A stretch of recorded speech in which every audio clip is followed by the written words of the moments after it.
En punto, aquí estamos desde Mañanas Blue en este día viernes con las noticias. Les cuento la situación, el resultado de la batalla política en el Congreso de anoche que le deja un triunfo al gobierno, la elección del presidente de la Cámara de Representantes, y una derrota estruendosa, la elección del nuevo presidente del Senado, que será Iván Name, un barranquillero de 56 años que se hizo a la presidencia ganándole a Angélica Lozano, ganó 54 votos, elegido él con 14 votos del Partido Conservador, 13 del Centro Democrático, 11 de Cambio Radical, 10 del Partido de la U, apenas uno del suyo, del Verde, y 5 votos sin identificar. Los otros 50 votos de partidos alternativos, de izquierda, del petrismo, fueron para Angélica Lozano, la gran perdedora en la jornada de ayer, dejando en evidencia, por supuesto, la fragilidad y las batallas políticas que vienen en esa coalición de gobierno anoche que se dio este primer pulso alrededor de la elección de mesas directivas. Bienvenidos, ya vamos a hablar de ello en la elección de la Cámara de Representantes, de la presidencia de la Cámara, que se había convertido en una puja entre Luis Fernando Velasco y el expresidente Gaviria. El pulso allí lo ganó el gobierno con la elección de Andrés Calle, que fue abrumadora esa elección, 179 votos, casi unánime. El nuevo presidente de la Cámara anunció un profundo compromiso con la agenda de cambio, lo cual es su declaración del petrismo, aunque le envía un saludo al expresidente Gaviria, tal vez intentando ser puente en la reconstrucción de esa coalición, que es lo que debería venir para el gobierno. En la instalación de sesiones, el presidente Gustavo Petro habló 2 horas o un poco más, sin una nota, sin libreto, sin dar cifras, sin texto, proponiendo un gran acuerdo nacional. El presidente defendió a quien ahora es su exministra de Minas, Irene Vélez, dijo que era una ministra excelente y que la tumbó la transición energética. El presidente anuncia un proyecto de ley del cual solo dijo generalidades, dijo que versa textualmente sobre la minería. Por supuesto, una vaguedad de las muchas mencionadas el día de ayer. El presidente estaba, eso sí, muy optimista, anunciando el fin de la guerra, dijo, entre Estado e insurgencia, a pesar de que al mismo tiempo había graves problemas de orden público, incendios por todo el país. En Argelia, Cauca, se desataron enfrentamientos entre el ejército y las disidencias de las FARC. El presidente no lo mencionó. Tampoco habló de la situación de orden público en Vista Hermosa, en donde hubo un ataque a 3 militares que resultaron heridos. Tampoco habló de la inseguridad. En Bogotá, en el sur, lanzaron una granada contra un motel en Tunjuelito y horas antes habían sido asesinados 2 extranjeros en el sector de Corferias.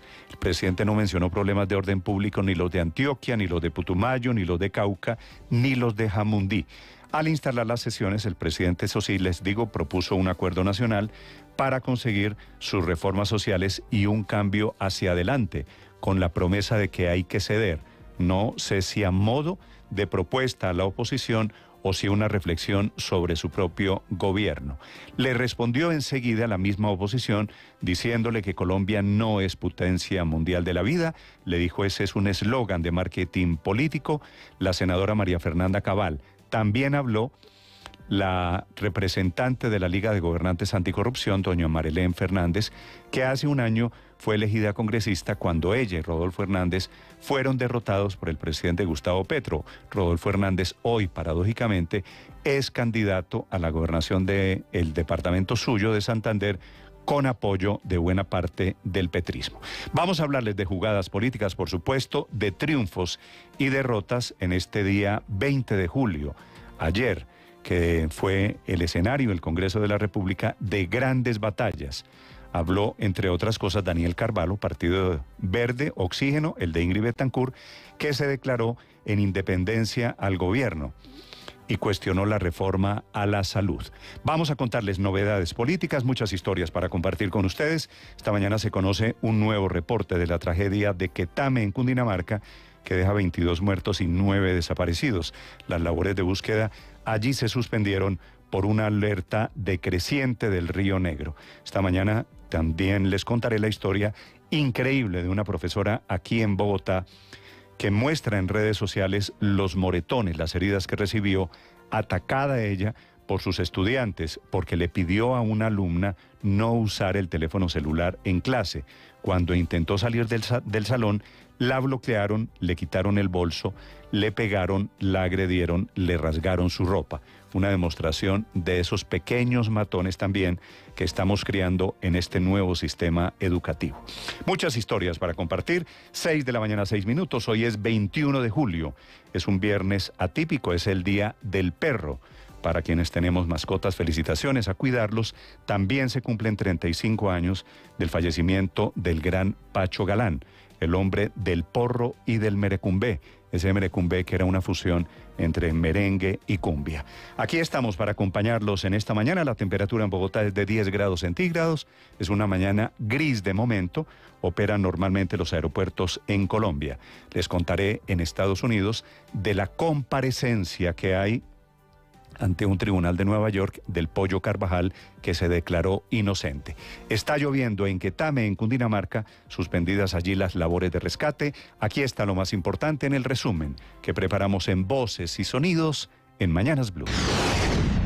No convoquemos al estallido en las calles. Cualquier día en una calle bloqueada, una chispa, un incendio, unos muertos. Y eso daría paso a un terrible enfrentamiento de los colombianos. Él es Iván Name, el nuevo presidente del Senado, que con 54 votos le ganó el pulso a Angélica Lozano y configura así la primera gran derrota del gobierno en la nueva legislatura en el Congreso de la República. Abrazo fraterno al presidente Gustavo Petro, que hoy ha dado una muestra de democracia, quedándose aquí para escuchar a la oposición. Andrés Calle, del Partido Liberal, fue elegido como presidente de la Cámara de Representantes y fue escogido con 179 votos a favor y 1 en blanco. El Congreso de la República queda entonces instalado. Gracias, mi amables. El presidente Gustavo Petro instaló oficialmente la segunda legislatura ordinaria, expresando que inician unas sesiones que prometen ser intensas e interesantes, ratificando la importancia de tener clara la posición del gobierno. Yo creo que un acuerdo nacional versa alrededor de tener una sociedad más justa y más productiva. Petro también habló sobre transición energética. En esa parte el presidente hizo una mención a la exministra Irene Vélez. En transición energética tenemos unos datos. Se ha debatido aquí. Me ha costado una ministra excelente. Petro habló sobre el conflicto armado y el proceso de negociación con el ELN y las disidencias. Llegó a asegurar que se está acabando la guerra entre el Estado y la insurgencia. Es que se está acabando la guerra entre Estado e insurgencia, que es la que produce las bajas. No soy mentiroso, se está acabando. Ojalá lo pueda decir, que la guerra entre la insurgencia y el Estado colombiano que comenzó quizás en 1948, un 9 de abril, ha llegado a su final. Paradójicamente, mientras el presidente Gustavo Petro aseguraba que la guerra entre el Estado y la insurgencia en Colombia se estaba acabando, en el departamento del Meta 3 soldados resultaron heridos luego de que se activara un artefacto explosivo mientras una patrulla pasaba por la zona urbana de Vistahermosa en el departamento. Siguen las alteraciones de orden público en el municipio de Jamundí Valle. Esta vez sujetos al parecer en motocicleta lanzaron una granada en el barrio Los Anturios. La comunidad alertó a las autoridades sobre este artefacto explosivo que por fortuna no dejó personas fallecidas ni lesionadas. Al parecer la granada iba dirigida hacia una patrulla de la policía que se encontraba en ese sector. Los habitantes de zona rural de Argelia, en el Cauca, registraron los fuertes combates entre el ejército y las disidencias de las FARC, que los tiene atemorizados. El sonido de las balas advierte en la cercanía de los proyectiles a las viviendas. Habla Diego Aguilar, secretario de Gobierno del departamento del Cauca. Es posible que se dé un desplazamiento masivo y por eso en ese momento estamos atentos, estamos coordinando para, ante una situación de esas, poder actuar de manera oportuna, garantizando la atención humanitaria. Luego del discurso del presidente Gustavo Petro ante el Pleno del Congreso de la República en la instalación de la legislatura, los partidos de oposición ejercieron su derecho a la réplica. El senador por Cambio Radical, David Luna, le hizo un serio reclamo al gobierno nacional. Se nos ha negado sistemáticamente el derecho que tenemos a adelantar un debate sobre posibles interceptaciones, sobre posibles seguimientos, tema que usted como ninguno defendió en sus épocas de representante y de senador. En la réplica también participó la senadora María Fernanda Cabal del Partido Centro Democrático. Colombia no es potencia mundial de la vida y el mundo tampoco se va a acabar. Potencia mundial de la vida es un eslogan muy bonito de marketing político, bien alejado de la realidad que se vive hoy. Al contrario, hoy Colombia enfrenta el peor estallido de violencia en muchos años. La alerta que emitieron las autoridades acá en el sector de Quetame, esto por el represamiento de los ríos Contador y el río Negro, que obligó a la evacuación de todos los habitantes que viven en la ladera acá en la zona de Quetame. En cuanto al aumento de la cifra de fallecidos, los bomberos de Cundinamarca confirman que luego de la avalancha en la vereda Naranjal, esta cifra aumentó a 21. María del Carmen Cajamarca, habitante de Quetame. No, de tiempo no. Bueno, a cotejar la ropa y salir, pero mi esposo dice que él se queda y no se va. ¿Y qué piensa usted? Pues que debía de salir, que nada perdemos en una noche y quedarnos y volver, porque, verdad, uno corre peligro, pero yo sin él, ¿cómo me voy? El Cuerpo de Bomberos de Amagá y la Agencia Nacional de Minería continúan las labores de rescate de 6 mineros que quedaron atrapados en una mina de carbón ubicada a 10 minutos del casco urbano de ese municipio del sureste antioqueño. Santiago Román es presidente del Consejo Municipal de Amagá y cabo de bomberos. Al parecer fue una bolsa de agua que estalló. En este momento estamos coordinando labores con bomberos Amagá, Agencia Nacional de Minería, la Gran Antioquia, para las labores de rescate. Los organismos de socorro y autoridades en Boyacá confirmaron que fue ubicado el cuerpo del sexto ocupante de la avioneta que se accidentó en zona rural del municipio de San Luis de Gaceno. Se trata de Jorge Luis Carreño, quien era candidato a la gobernación del Meta. Felipe Pérez, director Defensa Civil Boyacá. Se nos informa que fue encontrado el cadáver de la persona desaparecida. La Defensa Civil colombiana acompañará a las autoridades judiciales en los actos urgentes que se desarrollan a partir del momento. Bogotá vive una crítica situación de seguridad. 2 personas de nacionalidad portuguesa y venezolana que salían de Agroexpo, un evento que se llevó a cabo en Corferias, fueron ultimados por 2 hombres que se movilizaban en una motocicleta, los abordaron y les propinaron disparos con un arma de fuego que tenía silenciador. Coronel Javier Gallego, comandante operativo de Seguridad Ciudadana. Estamos comenzando las investigaciones con el fin de verificar realmente cuáles fueron los móviles. Descartamos algún tipo de hurto, alguna situación especial. Ya estamos directamente direccionando la investigación.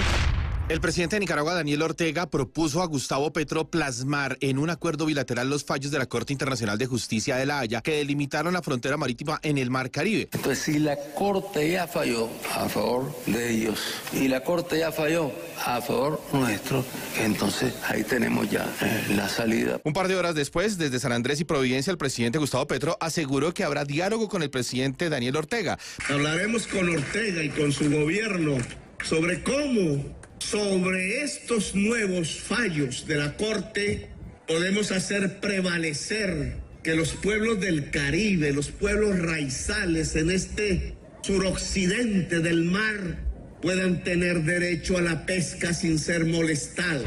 No culpable, así se declaró Hugo El Pollo Carvajal, ex jefe de inteligencia militar en Venezuela, de los cargos de narcotráfico que presentó la Fiscalía en Estados Unidos ante el juez Stuart Aron, en Manhattan. Los cargos contra Carvajal tienen condenas desde los 10 años de cárcel hasta la cadena perpetua. El abogado de Carvajal, Zachary Magulis Onoma, defendió la inocencia de su cliente. Es que son 15 años que el gobierno está investigando este caso y nunca han conseguido ninguna evidencias firmes, tangibles en su contra. La primera goleada del Mundial Femenino 2023 en Australia y Nueva Zelanda llegó por cuenta de España. La selección europea venció 3-0 a Costa Rica. Por ese mismo grupo, mañana jugarán Zambia y la selección de Japón. También ayer se dieron los resultados entre Suiza y Filipinas. Venció 2-0 la selección europea. Recordemos que la selección Colombia debutará el próximo lunes frente a la selección de Corea del Sur a las 9 de la noche. Estás escuchando Blue Radio.